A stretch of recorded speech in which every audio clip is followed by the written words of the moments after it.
নবীজি একদিন এক সাহাবীর জানাজা পড়তে গেছেন। জানাজা পড়তে গিয়ে খালি কবরের সামনে কিছুক্ষণ দাঁড়াইছেন। তখনও ওনারে কবরে রাখে নাই, জানাজাও পড়ায় নাই। নবীজি আগে গিয়া কবরটার সামনে দাঁড়াইছে। হযরত বারা ইবনে আযিব বলেন, আমরা নবীজির সাথে ছিলাম। আল্লাহ নবী সাল্লাল্লাহু আলাইহি সাল্লাম কবরের খালি এই কবরে দেখা অঝরে কাঁদতে শুরু করছে।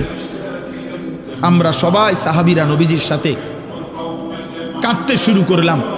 অনেকক্ষণ কাইদা নবীজি চোখের পানি মুইছা আজীব কথা বলছে নবী।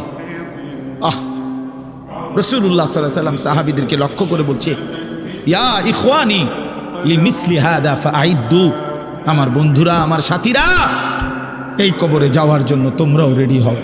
ফাআইদ্দু, তোমরাও প্রস্তুতি নাও। অচিরেই তুমি আমি সবাই এই কবরেই পৌঁছে যাইতে হবে।